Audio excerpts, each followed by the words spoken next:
Today on the Tim Marner podcast show, I've got our Sam McKenzie from Science2Health.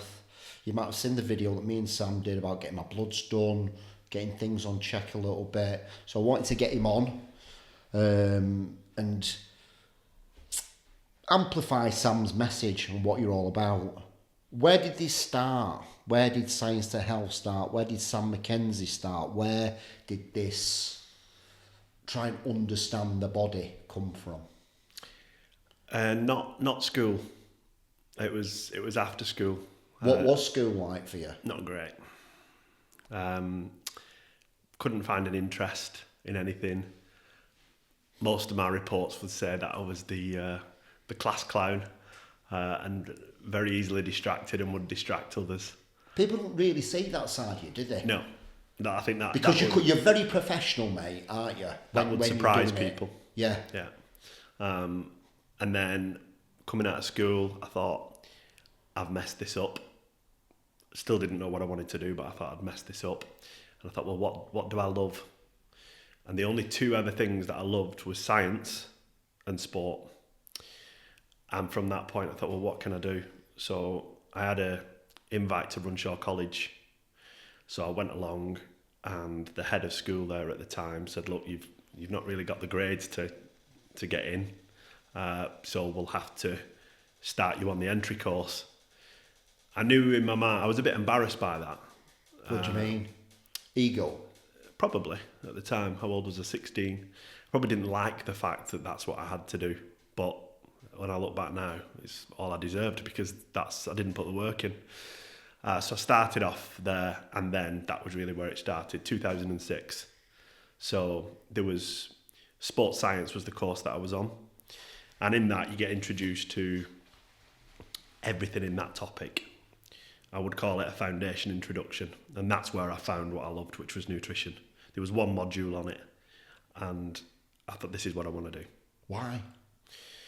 It was the element of helping people, which I love in any capacity, whether it's nutrition or not. But bringing that love together of helping people and science. And they're the only other two things that I've ever felt that I'm good at and can do. And that's where it all started. You just knew from that point? It's the only thing since then and onwards that has only ever given me that feeling of fulfillment and reward and like I'm achieving something. Because the help that you can give people, not just to get to a certain weight on the scales, but to actually change their life. I work with people now that have got substance addictions. I can be working with people like that, people who want to lose weight, people who are elite athletes trying to become world champions. And the help that you give them isn't just, to win that medal or to hit that scale weight or to stop taking drugs. It's the deep, meaningful change that they have in the day-to-day life of how they feel. And that I love that. And that isn't just nutrition, it's becoming a coach in general. But it was nutrition that set the love off for going down that route. I was trying to sort of decipher the other day exactly what you've done for me, and I've made some very significant changes, mate, since doing it, which we can talk about a little bit. I've definitely changed my diet, my nutrition, which has massively helped. Good. I've got rid of some pre-workout stuff that I was using and replaced it with more sort of rehydration salts and magnesium and sodiums from my blood test results. Okay, next level, mate. And I think what you've helped me do is help me understand myself internally a lot more. And there's a few reasons what I was feeling because of it. And now I can understand myself a little bit more. That there's a definite significant change, definitely energy levels. I think the massive thing for that, and also one of the reasons why I do the health check side of things, is because people can have a general understanding of where the health and fitness is at. Yeah. How their body responds to that is a completely different thing. Because part of what we do is related to our lifestyle, the things we choose to do, the behaviours we choose to engage in, but then also part of it's genetic. And somebody may, I've seen this more than once, somebody may not drink that much alcohol, for example, but their response to it, in terms of when you look under the hood and you check the bloods, how their body can deal with that can be totally different to someone that's drinking double the amount. And their markers may well be elevated and not in a good place, but they also may not be. And sometimes that just shows you that even though that other person is saying to you, oh, well, my friend drinks double the amount I do. Yeah. And it's like, well, that's not really the best comparison. It's not the smartest question to ask. The smartest question to ask is, how's it affecting you? And that's where it becomes personalised. Yeah, the cholesterol thing scared me a little bit. And I know the way you come across is professional, and it's like, you didn't scare me into it, but it kind of scared myself. I know that that's a scary mark where I was with my thing. I've sort of implemented cod liver oil since that, eating a lot more good fats and getting rid of some bad fats. So I'm just on that path now. I think a lot of people have told me, but since like working with you, I don't know what it is. Something else has changed in me where I'm like, no, I'm on this now. My first meal prep comes on Monday from Simmer, where I've got like sort of 5 meals a day with breakfast and stuff like that. Seen that on Instagram. Right, so I'm just going to try it out to see what it is. I've got a bit of a cold, you know how it is, because I'm so lazy on cooking. I just wanted to tell you. I know I've not told you, but honestly, mate, it's massive what you've done. Also, I feel like it's empowering the person as well with education, not just telling you what to do.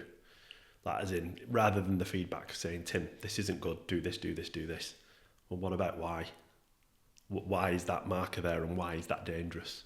When you explain that to people, not just in a 10-minute in and out appointment, you actually take the time to explain it in a level that they can relate to, and then give that person the chance to understand it, and that's where it's empowering. Because once they understand it, they can do something with it. Yeah. What I was trying to do was, because I know, because you work with a lot of athletes and stuff like that, they've almost got a bit of a purpose. And at one point I was like, right, I'm going to do this with Sam to get a kind of a purpose. Right, okay, shall I do a high rock? Should I do a thing? What goal can I attach to it? Yeah. And then I had a real quiet word with myself, and I went, look, Tim, your purpose isn't for something else. Your purpose is you. So you need to do this for you, for nothing else. Look, if you want to do that, cool. But I was so focused on, I need something to give me that thing, and I'm like, nah, fuck that. The purpose is me. Yeah. And I do think that's got to be any key change that I see in anybody that has made a change to their life, but more importantly, kept it, maintained it, is a change in identity. They know the person they want to become. And when they realise that, and they know what changes that requires. And there's also usually a pain point as well from the way they're living the current life and the impact, the consequences that that's having on them. Whether that's people sitting down with saying, Sam, I can't live like this anymore. I'm high up as a project manager. I work, ridiculous hours. I've got an hour with my kids and my wife when I come home, and then there's nothing left for me. I said, I'm out of shape. I feel terrible. As some of them say, or I say, as I recognise it, some of them can be financially rich but physically bankrupt. And that's not how they envisage things going, but it's just how life's took them.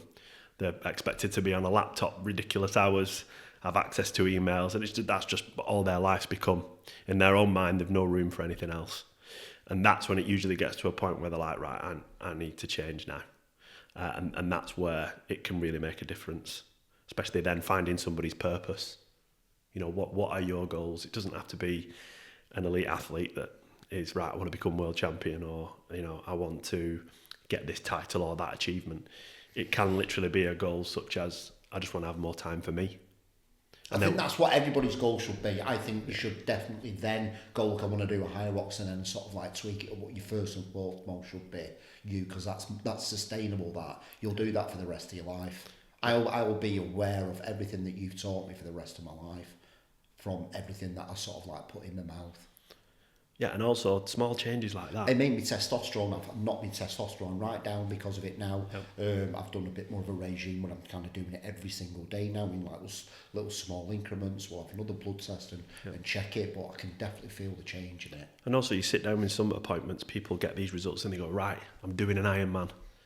And it's like, right, cool, that is a phenomenal achievement if that's what you're going to go and do. But to actually change your life, it can also be a lot less steps than that. It can literally be, right, well, these are the low-hanging fruit from your blood results. Why are they where they are? That's the key bit I usually ask people, and you get a really good answer from that. Yeah. Right, good appointments go that I actually do the least speaking, because I'll ask one question and then I just let them speak and listen.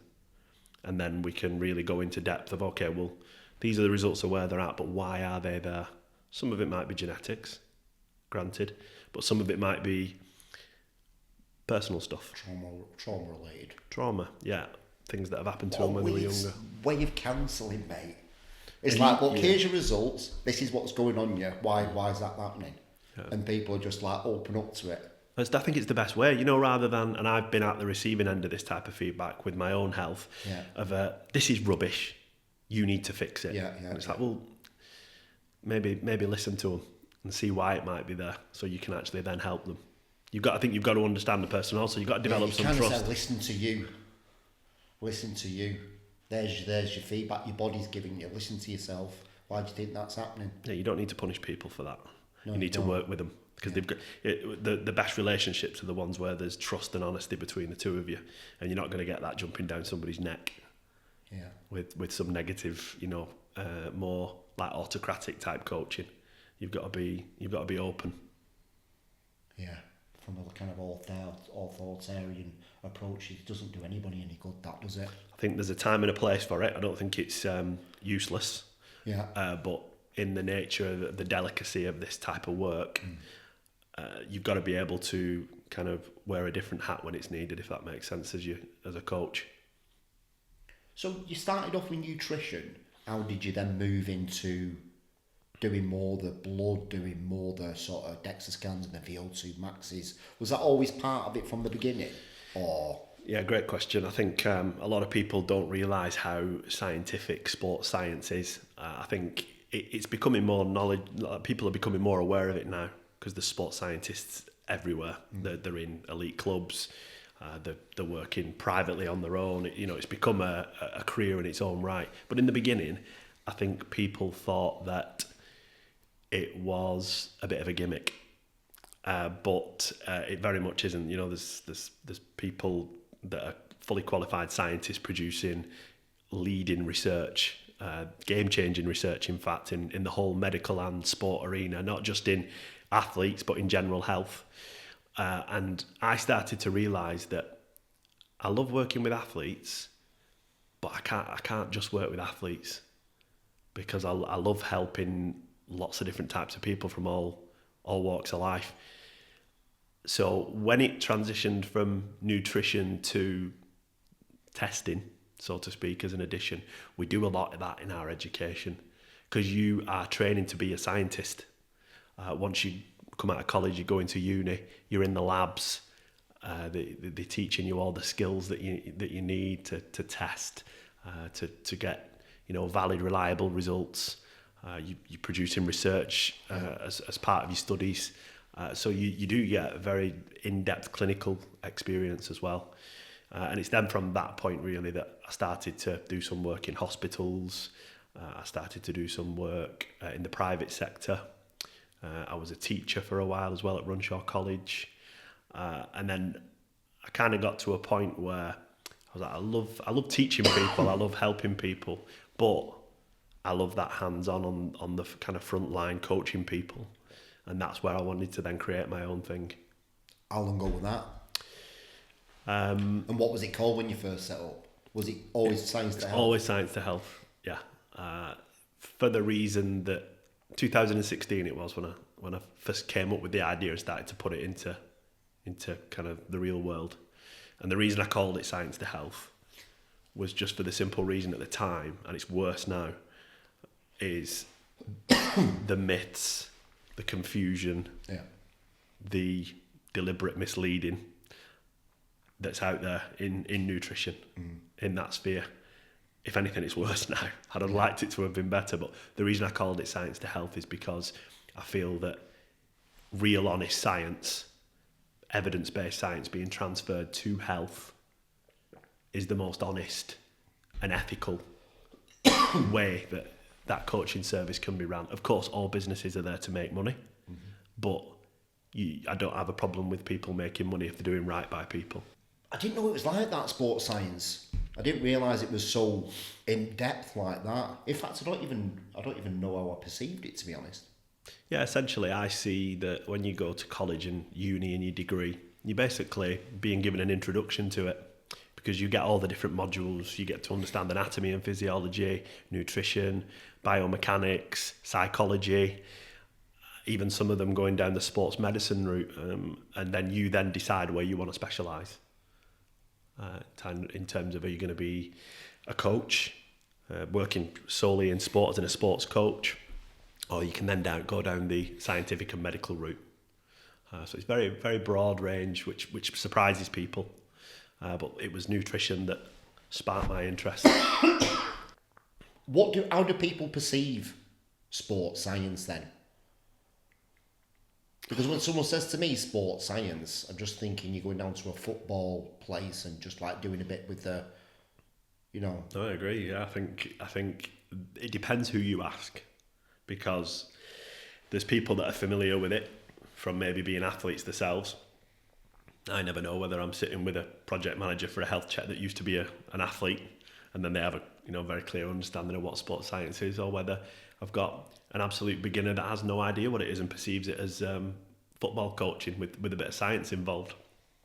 And that is why I don't really put sports science anywhere on the company information or on my Instagram. I put that I'm a nutrition and exercise scientist, in the way that when I sit down with people, I feel like they relate to that more than if I just say sports scientist. Yeah, it's got a bit of a bad rap, I think, isn't it? Sports science. I don't know if it's a bit like, personal trainers got a bit of a bad rap because everybody's like getting into being a personal trainer and stuff like that. But, the real good ones are suffering from it. So I think... Yeah, and again, even medical school, there's great doctors and not so great doctors. Yeah. Well, whatever the subject line is, there is good and great within it, and by its nature, it is very, scientific in its natural definition of the word. But again, there's good and not so good in everything. Yeah, I think it comes down to the intention of that person when they chose it. You're choosing to be a sports scientist as a personal trainer. If your main intention is to look after people and you want to help people out. Yeah. Then you're going to be great at whatever you do. Yeah. Or on the flip side, and I'm choosing supplementation purposefully, is you could have someone that wants to set up a supplement company and has good intentions, evidence-based stuff that actually works. There is companies out there that do that. Yeah. But then on the flip side, someone that comes out of sports science or nutrition science and says, I just want to make a supplement. I don't care whether it works or not. I just want to nail the marketing and make as much money as possible. That's two very different kind of outputs from the topic. When you talk about supplementation, then do you obviously you didn't give me any advice on what supplementation to. Do you give people, look, I recommend this brand, I recommend... I'm very careful with it. Yeah. At the time of this podcast and also in the future, I will never, ever, ever, and I've been approached numerous times, make an affiliation with a supplement company. Just for the sake that when I called it Science2Health, I meant it. Even if you could offer me the most lucrative deal possible and I wouldn't take it because it goes against what I stand for. Not that I'm against supplements, because they can help and there's clear evidence that some of them can help. But I want to be in a position that when a client comes through the doors, either physically or virtually, that they know that the advice that they're being given is impartial. And the reason that we're giving it is because it's backed by evidence. Nothing else. So supplements are exactly that. They are to supplement the diet. They're not an instead of. So food first is always my first approach. So say, for example, when we did your bloods and we saw that the high density lipoproteins, the kind of proteins in the body that take blood back towards the heart for recycling and regeneration, they were low. And the LDL, the low density lipoproteins, the ones that cause atherogenesis, they damage the arterial wall that go away from the heart, they were high. Yeah. Now, if someone says to me, look, how do I get these good ones up, these HDLs, oily fish, nuts, seeds, avocados? Right, well, I don't eat fish. Okay, great. Let's go down the supplement route then. Yeah. There's a way to fix it. Yeah, that's what I did. And then I'll recommend, omega-3 fish oil. Yeah. Amongst other things. Yeah. Where it's needed, it's there in the toolbox. Yeah. But any good coach does exactly that. They just have it as a tool in the toolbox, not the automatic go-to where there's a lucrative incentive. Yeah. It is using the toolbox with the client's best interests at the heart of what we do. Yeah. That's what I think I was trying to get to. I get it, mate. I get it. It's fucking class. Integrity right through everything that you're about, Sam. That's what I just, I wondered what you'd... Was he expecting that from... No, I wasn't expecting a cookie cutter approach. I think there's a lot of people doing cookie cutter approaches with everything that they're doing. And we tailor and the individual's need. I'm like, you fucking don't. You just cookie cutter. Yeah. And you're like, no, this is... Yeah. If I work with somebody one-to-one, it'll be absolutely personalised to exactly what we've discussed in that conversation. If, say for instance, last year I ran a fat loss programme, the cost of it, let's go, this year I'm going to be running a fat loss programme. The cost of it is going to be very accessible. And I'm doing that on purpose to help as many people as possible. I've done much more expensive programmes in the past because they had a lot of overheads in terms of testing and things like that. But this way, I'm doing a lot of pre-recorded stuff so I can help as many people as possible. And for that reason, the barrier to entry will be lower in terms of cost. Now, the advice that I will give, people can personalise to themselves, but it won't be personalised in the sense that you're getting a very unique plan that is personalised to you because of the way that it's built. It's low ticket, high volume, so to speak. So again, there are coaches out there that do literally copy and paste, and for probably good reason, because the nature of the business model doesn't support that they have enough time to go and sit down and personalise it to each person. But also there is some people out there charging crazy money for coaching, and it is literally a copy and paste job. Everybody gets the same plan. That's not proper coaching. Everybody needs to get the bloods done, don't they? Yeah, I'd absolutely say so, because I didn't come up with this phrase myself. It's used in our industry quite a lot, but I think it's meaningful in terms of test, don't guess. Because there's so many individual factors and variations that will affect why your blood work is where it is. And then that has a subsequent knock on to the advice that we can give in how personalised it actually is. Yeah. It's what you were saying before about like your mate, well, I'd do this, so you'd be all right. Just getting advice off your mates of doing it, it's just like, fucking don't guess, man. It's just get your bloods done and fucking, they'll tell you the answer. They'll show you the way. And it's objective. We need more objectivity, as in facts, figures, rather than subjectivity, because you go on Instagram now. Yeah. And I'm a so-called expert in this area. I'll go on Instagram now and I can't even keep up with the new myths and the new fads and these crazy claims that are on Instagram. Yeah. So how is somebody who doesn't have any expertise in nutrition and has another job and wants some help in the area, it's more confusing than ever. This is also one of the reasons I'm very grateful for the invite onto this, is because a lot of this stuff is put on podcasts across the world where people are giving this dangerous advice. So I think it's good that also what I see as some of the ethical people can also come on and kind of try and filter that out best we can for the nature of health for the nation, so to speak, and the world. Yeah, I'm such a massive advocate of people getting the bloods done. It's just like, they just don't lie. It's there for you. It just doesn't lie. And then you can do something guess, about man. it. Yeah. And it's not even that expensive, is it? Just to get your bloods done and just have just a report where you can just kind of go through it. With you go through it. It makes it a lot easier. But look, even if you get the test results and fucking copy paste it into ChatGPT and just give me a little summary of what's going on here, at least you'll have a little bit of a benchmark, and then talk to someone like yourself to go a bit more in depth. And sometimes it's fear as well, why people don't have it done. I was having this chat yesterday with a client that said, what if the results tell me what I don't want to hear? And I said, well, wouldn't you want to hear that? Wouldn't you want to deal with it so that we can do something about it? So because the unknown is a very, very dangerous place to be. Yeah.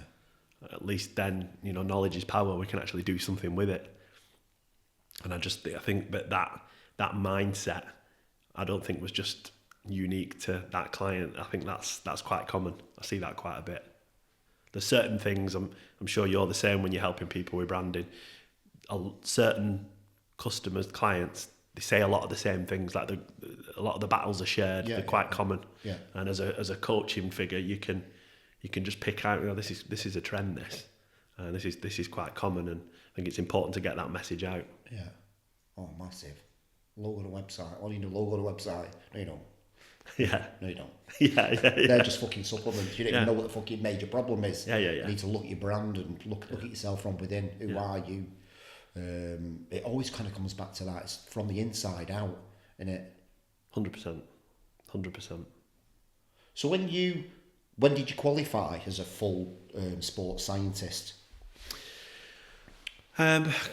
Qualification in that area is difficult, really, because there isn't really a point, like, say, if someone's becoming a barrister, like, say, where it's like, right, you're now qualified to practice, or a doctor, you're now qualified to practice. This is also a part where I think something needs to come in to actually test people's efficacy, the right to practice, competency. That's the better word, because there isn't that.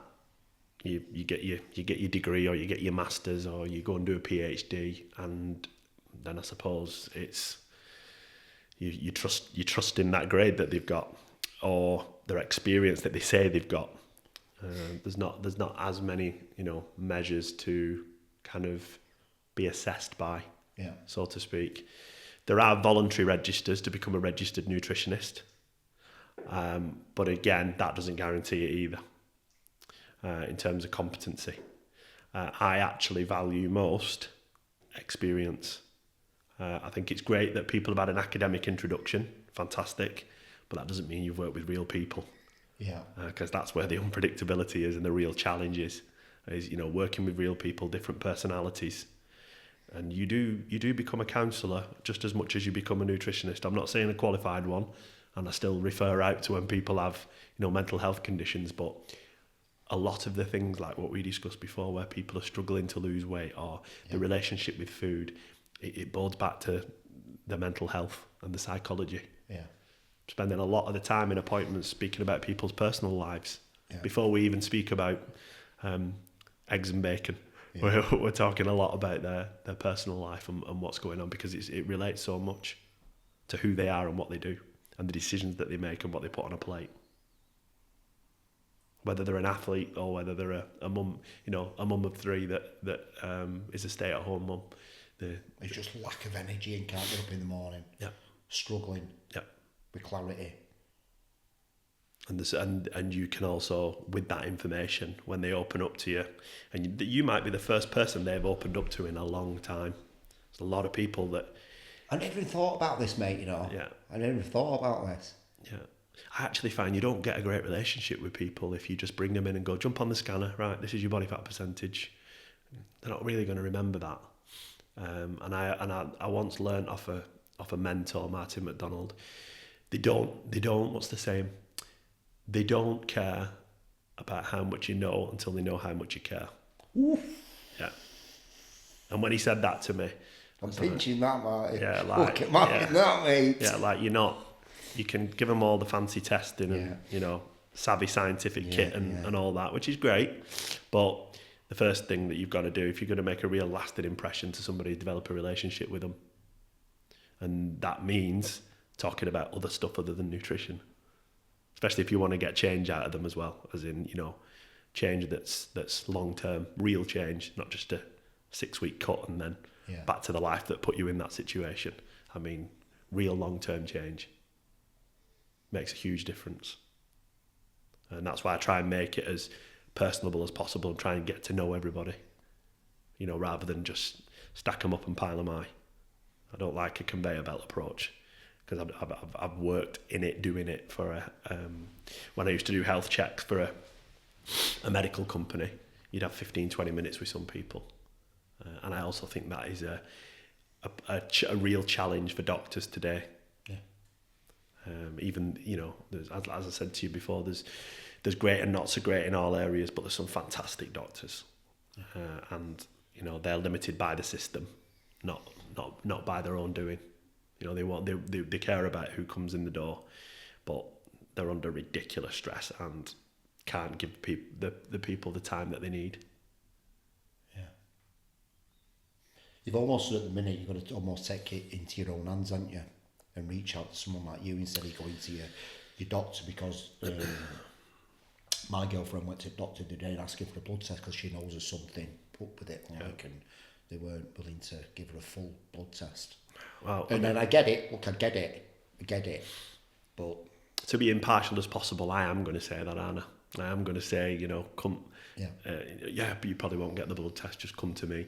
I do actually try to encourage people to see the GP, because obviously I can wear different hats as a coach. I can just be working with someone solely on the nutrition, not just doing health checks. And if you've got a good relation, I just wish they'd referred them to you, mate. I mean, I can't. It's not. I'm not going to speak bad of the NHS or anything, right? But just my relationship with it in my early 40s, we've had this a bit of a conversation about it. Getting really tired in the afternoons where I couldn't keep my eyes open. In a podcast, I'm just like, what in the fuck? This isn't good. So I went to see my doctor. I told him this, and the first thing he said that was depressed. Christ, I must have seen him about 3-4 times. Keep going back to him. He's trying to prescribe me anti-depressants. Like, mate, I'm not depressed. It's just you've got all the symptoms. You're putting on a bit of weight. You're tired all the time. I'm just like, no. Can you give me some blood test? I think it's my testosterone. And did a testosterone test, the most basic one, and it was fine. And I'm just like, for fuck's sake, like I could have sworn it with that. And then I was just like, no, I'm not having this. So I did a full blood panel, and my testosterone, the other markers, you know better than me, were just like shot. And I was just like, fuck me. Right, okay, let's get on this now. You did right though, because whilst when you sat there, you could have been depressed. Yeah. There's people that I sit with that would say to me, like recently I've sat down with someone that walked in the door and I could see she was alarmingly thin. Yeah. Alarmingly thin. That was just off my own observation. But then for her to then tell me that a year ago she was in a really good place with her weight, 44 kilos, at 5'10", referring to that as really good weight, but has since been subject to a kind of abusive relationship. And then she said, but I've lost a lot of weight since. Didn't know how much because she wouldn't weigh. But she said, but I've not got an eating disorder. I've not. Right, okay. And I was like, okay. Now, obviously, from that point of view, there's different elements. So, you know, somebody turning up to a doctor's and there's still a taboo about depression. Yeah, massive. I'm not depressed. I had a quiet word with myself. I'm like, have you, Tim? You know, come on, have you? Yeah. Like, and I'm like, no, it's not that. I know it's not that. Yeah. But then there's also the element of, right, you did the right thing. Let's go and see a professional. Yeah. Deal with this day in, day out. Yeah. And they can help you actually, you know, get to the root cause.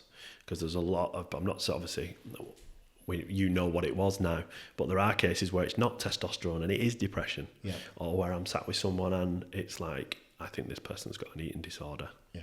And in this particular case, this girl was adamant that she didn't have an eating disorder. And what it really was that she was terrified. She had a really good job.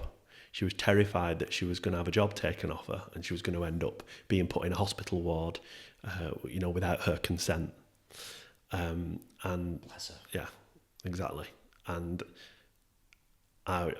she said, "You're smirking."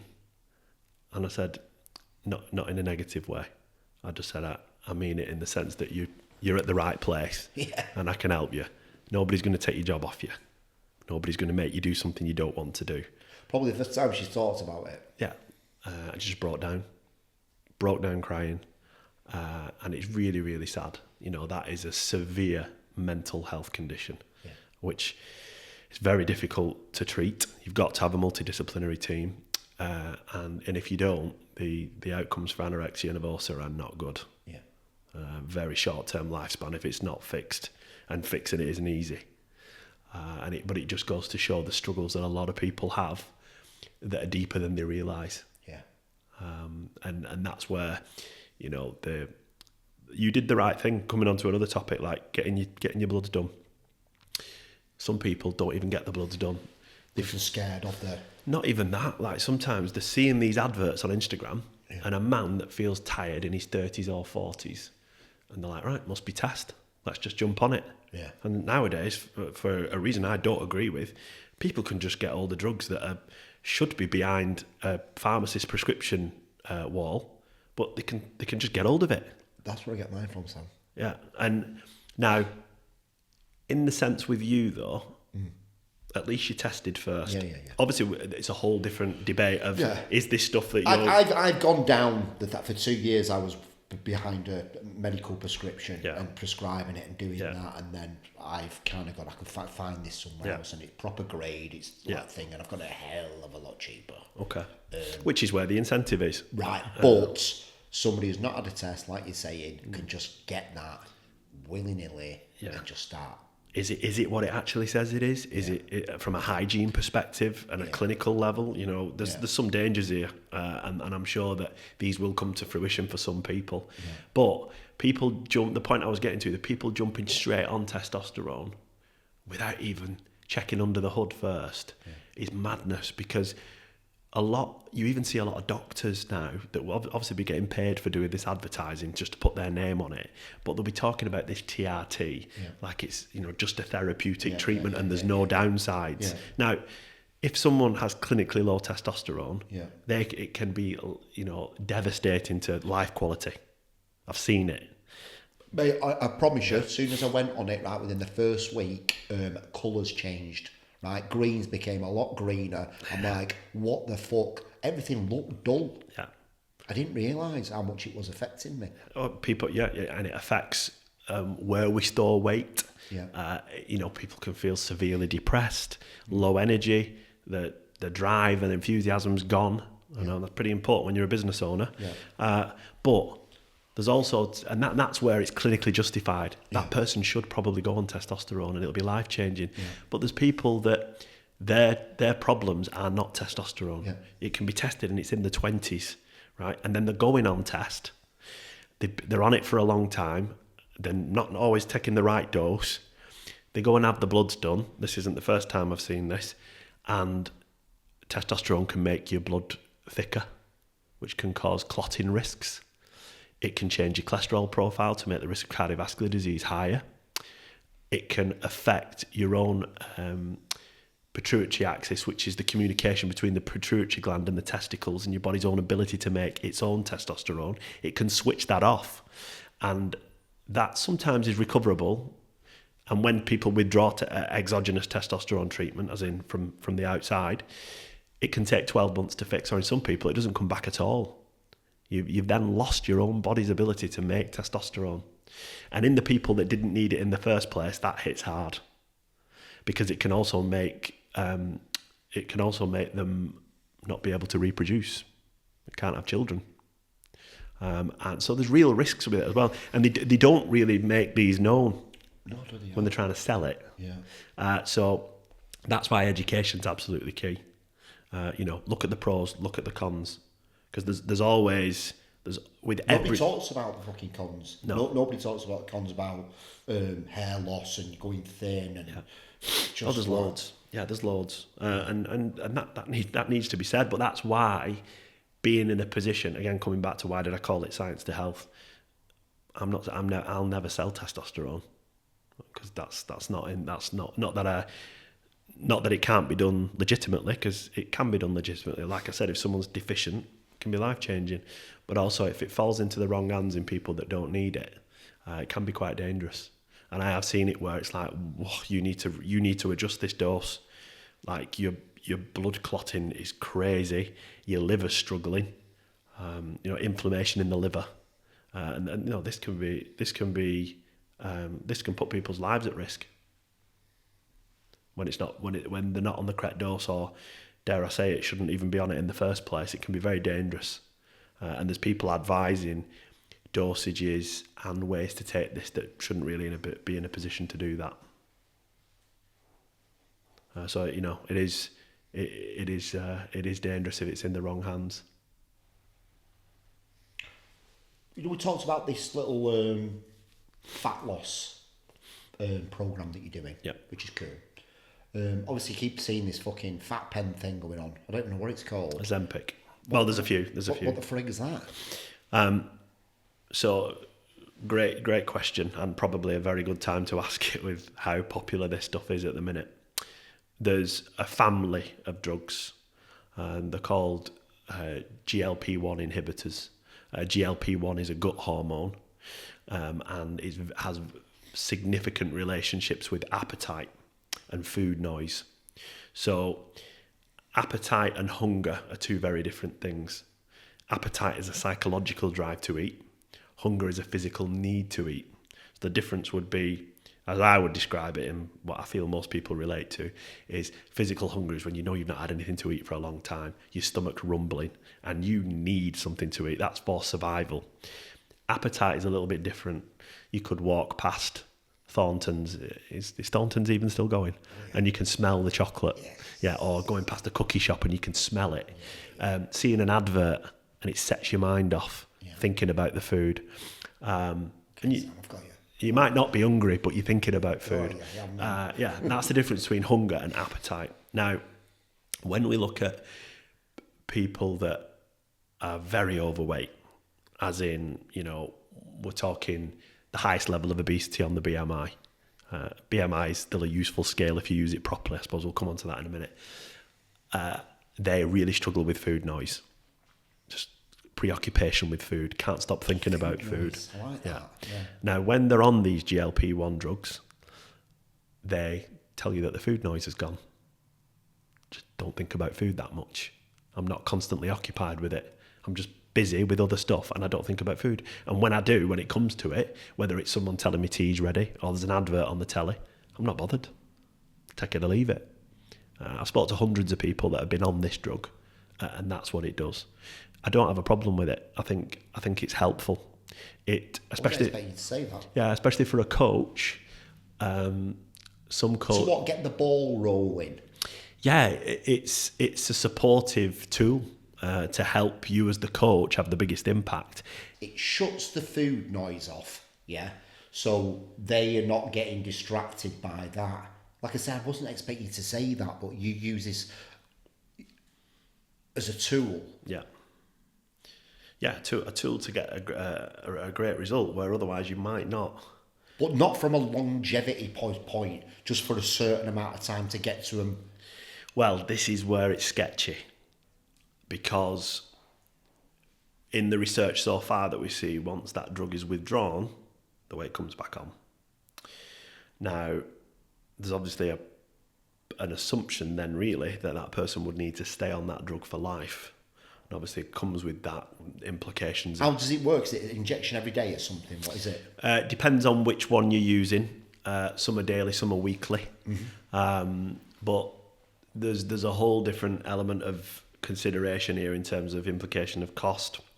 Are there any long-term risks by taking it? But the reason that we trust that coaching is best delivered alongside it is because there can sometimes be side effects. In some of the literature shows that people lose lean mass by using it.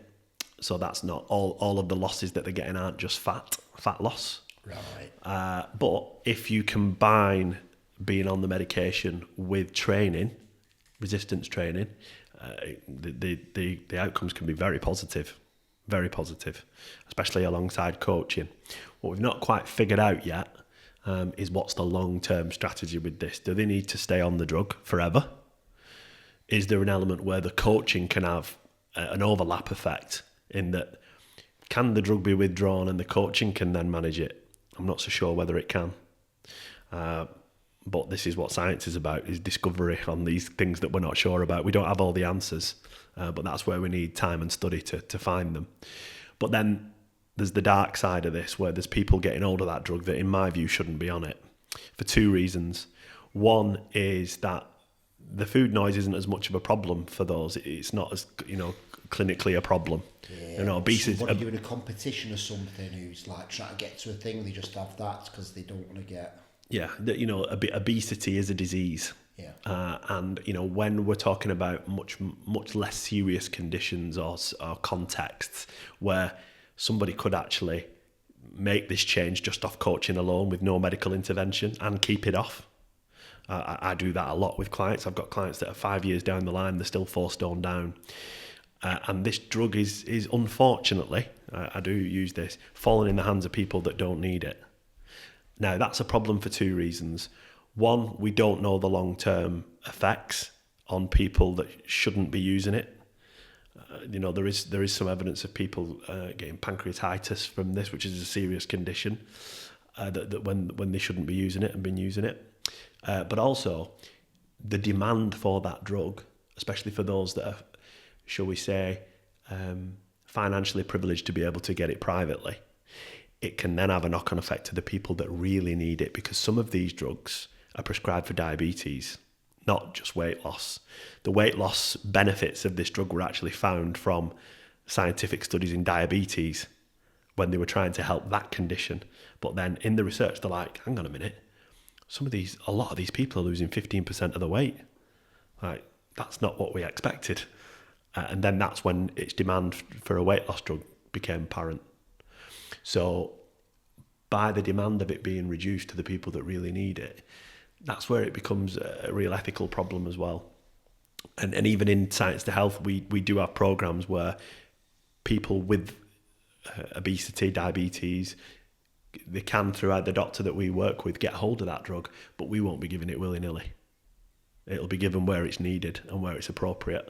And again, coming back to Science2Health, not just prioritising profit over, you know, true health impacts and actually truly helping people. Because people might get the weight loss they want by using that drug, especially the ones that don't need it. But coming back to your point, the true success is fixing people from the inside out, not just the outside in of what they look like. I know that's important to a lot of people, but the long-term happiness is an inside job, isn't it? 100%. Talk to me about BMI then, because I get a bit confused with it. And obviously my BMI is not good when you look at it, but because of the muscle mass attached to that, you're like, when does it work and when does it not work? It's got a bad rap. Yeah. For the simple reason that some people don't like being told that they're overweight. Yeah. That's one factor. But also some people are wrongly told that they're overweight. If we got the Wigan Warriors squad in and we weighed them, all their BMI is going to be over. Yeah. And if anyone, you know, says to them, "Oh, you're clinically obese. We need to sort your diet out." For most cases, that's not the case, because it's the muscle mass that's messing up that equation. Yeah. But as a research tool, if we're looking at large populations of people, in what we call research that looks at large populations, epidemiological research, BMI is a very good tool, because it's a very strong predictor of disease, especially when you correct for the people that shouldn't be measured by it. As a coach working, you know, one-to-one with people, I very rarely use it, because I measure body fat directly, whether it's with DEXA or whether it's with an in-body scan, and it actually tells me by the gram how much fat you've got. I then don't need equations like that. I can see it with my own eyes because I get to sit down with the person. It's been used in some of the wrong contexts sometimes, where people will use BMI and ignore what their eyes are showing them, and just say, "I think we need to look at your weight." And that's where it's got its bad rap, where people have incorrectly been, you know, diagnosed as being overweight or obese. But that doesn't distract from the fact that it can still be a fantastic research tool. So, you know, you talk about the people that you're working with. Who do you like have affiliations with and stuff like that? Because obviously you've got doctors on board now, you know, mental health professionals. Who are these people? So the business started with just me, but it's starting to grow now. And I've got a business partner now, Dr. Lee Pursglove. And I set up Science2Health. He's now set up recently GP2Health. So we'll work together as like a brother and sister type company, where there'll be referrals in and out for where multidisciplinary teams are needed. But again, he's very much on the same page as me. Ethics first. But also the reason why this relationship is really good. I grew up with Lee. went to primary school together. Amazing. He went down one route, more the medical route, to become a doctor, and I went down the nutrition science route. So the trust and development of the relationship is there, and then also on a professional level, it massively is. I trust him with not only my life, because he helps me a lot with my own medical stuff, but also I trust him with the patients that mean a lot to me. So that's how that works together. But then with the health check side of the business, we're going to be soon taking on some nurses who also work in, some of which also work in the NHS. I don't want them to stop that work. This will be in addition to that, because I do have a lot of love and faith in what the NHS do. I know there's issues within it as well, but yeah, I always want the people to, at the heart of the business, to believe in what we do, because that's massive. Yeah. And I didn't create that for it not to continue to be that. Yeah. So that matters a lot about who's coming on board. But then there will always be the personal touch. I will give feedback on everything that we do. It might be, one of our nurses or the doctor that goes and takes somebody's bloods or does some of the tests, but it will always be me that sits down with the client and gives the feedback, because I never want it to lose that personal touch. And that will always be the case until I see, which is very much possible, some of these guys doing it better than I can. And then maybe it's time for me to step back and let them do it, because it's whoever can help the client best. Amazing that, mate. You've got such a good way of looking at life and stuff. Where's that kind of come from? Because you come a bit from, listen, I know you say science but you've got a very spiritual side to you. You think so? Yeah, 1,000,000%. Right. Just the way you look at it, it's so holistic. Yeah. Isn't it? I know it's scientific, but it's very holistic the way you look at it. I think my personal touch of kind of caring for people, just generally, just take away the nutrition and the science out of it, probably comes from my mum. So I grew up with my mum, just me and my mum. She's the most caring person that I know. Would go above and beyond for anybody. And if somebody's struggling, even if she doesn't know them, she's just ethical in every way. And I think that's where I get it from. And yeah, I'm very grateful for that, because that, as I've realised from having the introductions of leaving uni and then going working with real people, I never realised how much people value that, as in somebody that cares. Because I never knew any different, because I am who I am. But then once you see the effect and impact that it can have on people, I'm like, actually, this guy gives a shit about me, and really does. Not just there to take money off me. Yeah. There's people I've ended up working for free with who've lost their jobs, and I've gone, it's all right, just carry on. We'll carry on. I want to see you get there. I'm seeing someone most of my clients become my friends anyway. What's the saying? A customer becomes a friend quicker than a friend becomes a customer. A lot of the clients I work with end up becoming my mates anyway, and then once we've stopped working together, I still socialise with them. And I very much join and buy into their journey. If I don't, I'll refer them to someone that can. Because if I don't feel like I can have an impact, a big impact, then I'm not also going to get the rewards that I love to see, which is the reason I do what I do. I need to be able to help them, and I need to have that energy when we're both in a room, that they're flying, they're out of the comfort zone and developing and progressing, but I'm making a contribution to that and really helping them get to where they haven't been able to get to. And if I'm not feeling that in the room, then they're better placed with someone else. I won't ever just sit there and go, come on, let's get on board for 6 months just to try and get the money out of them, because it just won't work. Because then you fill in these empty appointments and time with rubbish. Yeah. You need to be able to give them something value and changing their life, and you can feel it. You can feel it in the room. That's what I'm saying about the spiritual side of it. Right, okay. That's a frequency. That's an energy that you pick up on really well, that you've probably not even thought of. Yeah. That spiritually holistic caring about people is first and foremost before the science of the nutrition, before the science and health comes in, really. And I don't always. Beautiful, mate. Maybe that, I don't know. Maybe that's just an innate thing, but I'm usually right with it. Usually, you just pick up a vibe, don't you? And then you just know whether it's having an impact or not. It's just you're so scientifically think you can't put yourself in that you've maybe got some witchy powers or something. You've got like the spider senses. You've got that tap into whatever the Star Wars calls the Force. You can read the energy in the room because we're all connected together and stuff. That you've just got that. Yeah. That's why your business is so successful, because you've got that intuition. I do suppose I struggle with that spiritual side in terms of, you know, I think because you're such facts and figures, mate, maybe you don't like let yourself go into that aspect of it. But you've definitely, I know 100% that it is part of you. But also, you can't ignore it either. That's what I mean. Always got to be aware of your own biases, because that is. I know I keep coming back to science, but that is also what science is all about. Because if you want to find the truth, you don't want to, and everybody's got biases, whether they care to admit it or not. Even I have with my beliefs, but then also I realised that with the spiritual side, which naturally becomes difficult, I think, to a scientist, because they are facts and figures, but also, you know, when somebody's telling you, well, you know, what's that vibe you're getting about that person, you know, you also can't ignore it.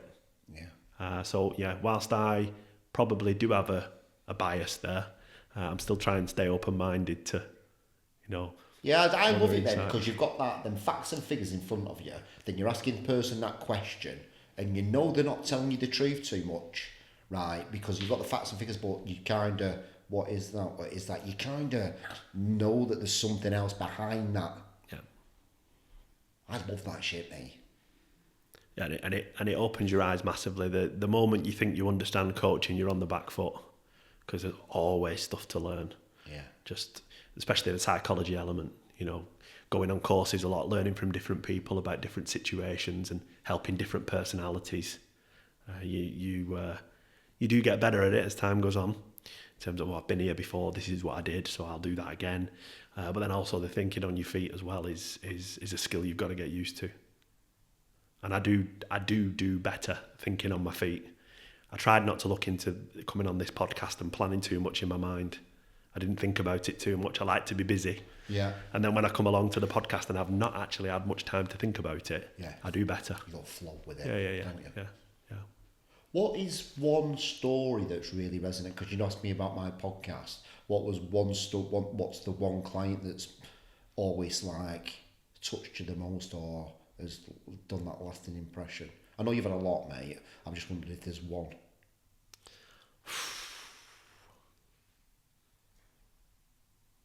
Yeah, there is one that springs to mind straight away when you say that. Can we talk about it? Yeah, there's a lot, but there's always one that springs to mind, and it's not an athlete. It's a business owner, and I worked with him for a good few years, and we still keep in touch. And what a great business owner! Really cares about his staff, really caring person, prankster, and I think sometimes people could mistake his caringness or not see the caring side to him, I think is a better point to make, because of the jokes that he often makes. But a really, really caring person deep down, phenomenally caring, would do anything for you, but really had his own demons, struggled with some substance abuse over the years, and that would often be a comfort, not a good comfort, but initially in an acute sense it would be a comfort for some of the traumas that he went through in his earlier life. And we worked together initially on fat loss, and as I started to work with him, I started to uncover why we were in this situation. Well, you know, why the fat loss was actually a goal. It isn't as simple as, just tell me how many calories to have. It's way deeper than that. Yeah. People know, really, most of the time, that they need to eat less and move more. But if it was as simple as that of a fix, we wouldn't have obesity problems. Yeah. And the difference in him from working on the psychology, from the inside out, and now he sits 3 stone down.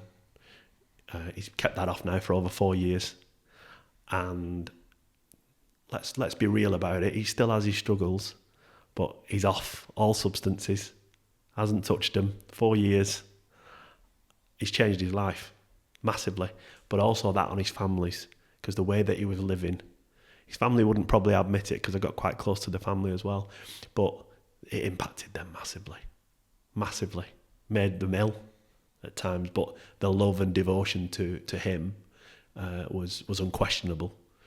But now the impact on not just him but also those around him is huge, and he can also be the great person that he is, and also how much he's got to give to others, because he's naturally a caring person and a very great coach. He doesn't even realise it.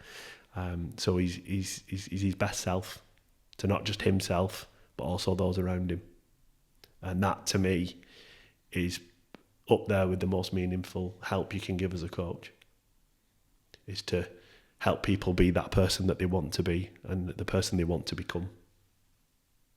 That's where that identity thing comes in. Class that, isn't it? Yeah, when do you think about that? Did you give yourself time to sit and think about stories like that? Because I know you're busy, aren't you? But do you actually give yourself time to sit and think about that impact that you're making? I love discussing it with the client when they're telling me, and they usually do, because reflections. Can you remember when? Yeah, or they'll just bring it up randomly, and I love that. Yeah. It might even just be a WhatsApp message. It might not even be in person, or they'll send you something of significance that takes them back to a previous time. For some people, it might be an old photo of them where they might look really, inflamed and ill and overweight, but again, that more reflexive. Yeah. Up here, from the inside out, or they might send a journal of something or something of significance from the past, and it reminds us both about how that person's grown so much and got to where they're at. And that's at the core of the reason why I do what I do, because I love that. I love it when I do it for myself, when I'm trying to grow and progress, and I equally love it just as much when I see other people do it. And just to remind people that, because day-to-day life is tough. Yeah. In whatever, there's challenges for everyone, no matter what their walk of life is. But just showing that positive change is possible, because I think there's a lot of negativity in some circles where you're made to believe that you can't change or that you're not going to change. But when you get it right and you've got the right people around you and the right resources, a lot of people think they're locked in and it's impossible to change. That's absolutely not true, because I see it every day, and that is what I love. Is knowing that no matter where you're at or what situation you're in, change is possible with the right help, and there are good people out there that truly care and can change your life. But you've got to be the precursor to that is the moving part. You've got to believe it. Where can people find you, Sam? Best place is probably Instagram. Yeah. That's where I'm on most of the time. Science2Health UK. Or they can apply on the website, Science2Health.com. That's number 2, not TO, Science2Health. They're usually the places where I spend most of my time. Appreciate you, mate. Thank you. Appreciate you. Honestly, can't recommend Sam enough. Thank you for listening, everybody. Goodbye. Tim Marner, what? You ready with the best? Tim Marner, what? You ready?